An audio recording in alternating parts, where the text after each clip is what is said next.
Hello दोस्तों, कैसे हैं आप लोग। आज हम बात करने जा रहे हैं भाग्य के बारे में। भाग्य क्या है और हमारे जीवन में भाग्य की क्या भूमिका है। जो लोग भाग्य में विश्वास रखते हैं, उनके सहारे रहते हैं, वे हमेशा तारों, ग्रहों, स्थानों की तरफ देखते रहते हैं। यहाँ तक कि वे भाग्यशाली जूतों, भाग्यशाली साबुन, भाग्यशाली नंबर तथा इसी तरह की कई चीज़ें ढूंढते रहते हैं। भाग्य के सहारे आगे बढ़ने की चाह में हम सब उन चीज़ों को भी खो देते हैं जो खुद आराम से कर सकते थे, जो खुद आसानी से हासिल कर सकते थे। आपके जीवन का कोई भी पहलू हो, आपका दुख हो, दर्द हो, आपका खुशी हो, आपका दुख हो, आपकी स्वास्थ्य हो, आपकी बीमारी हो, आपका आपके अंदर का भगवान हो, शैतान हो, ये सब आपका काम है, ये सब आपका किया धरा है। अपनी ऊर्जा का पूरी काबिलियत के साथ इस्तेमाल करने की बजाय, अपने भीतर और बाहर सही वातावरण बनाने की बजाय दुर्भाग्य से हम ऐसी चीज़ें ढूंढते रहते हैं जो हमारे लिए ये सब कर दें। आज आज सुबह से शाम तक आपने कैसा अनुभव किया, यह आप पर निर्भर करता है। अपने आसपास के लोगों के साथ आपका कितना टकराव है, ये आप पर निर्भर करता है। आपने अपने आसपास की संभावनाओं को कितना समझा है, ये आप पर निर्भर करता है।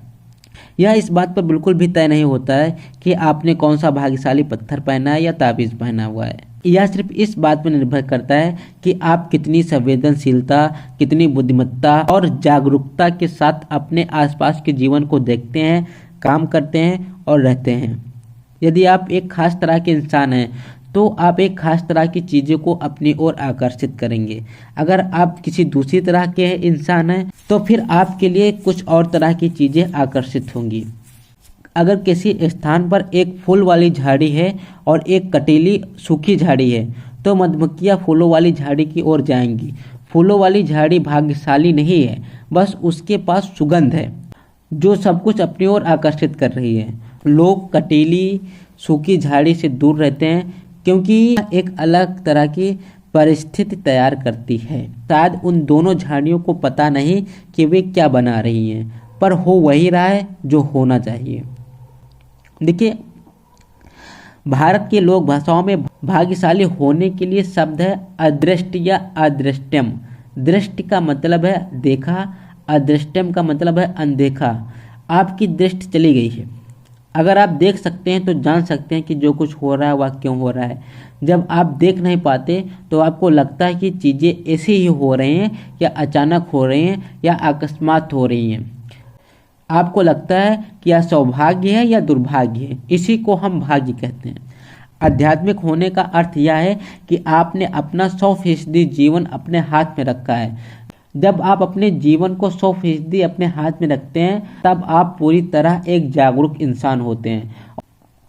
समय आ गया है कि आप अपना जीवन होशपूर्वक जागरूकता के साथ जिएं। भाग्य सितारों, ग्रहों पर मत निर्भर रहिए, ये निर्जीव वस्तुएं हैं। आप एक बात बताइए, इंसान को बेजान वस्तुओं की नियति तय करनी चाहिए या बेजान वस्तुओं को इंसान की नियति का फैसला करना चाहिए? मनुष्य को तय करना चाहिए कि निर्जीव वस्तुओं का क्या हो, लेकिन यदि कोई सितारा, कोई ग्रह आपके भविष्य का निर्णय कर रहा है तो फिर निर्जीव वस्तुएं आपकी नियति को बना रही हैं।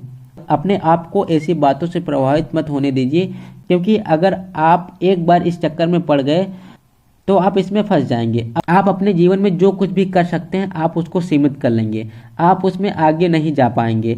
यह आपके विकास को, संभावनाओं को रोक देगा। कभी कभी कुछ चीज़ें अनायास हो जाती हैं, लेकिन अगर आप ऐसे अवसरों की राह देखते रहेंगे तो ये अच्छी बात नहीं है। जब आप भाग्य के अवसर की राह देखते रहते हैं तो आप भय में, चिंता में जीते हैं। जब आप इरादे के साथ, योग्यता के साथ जीते हैं तो आपके साथ क्या हो रहा है, क्या नहीं हो रहा है, यह महत्वपूर्ण नहीं होता है। आप कम से कम अपनी परिस्थितियों को अपने नियंत्रण में रखते हैं, यही ज़्यादा स्थायी जीवन।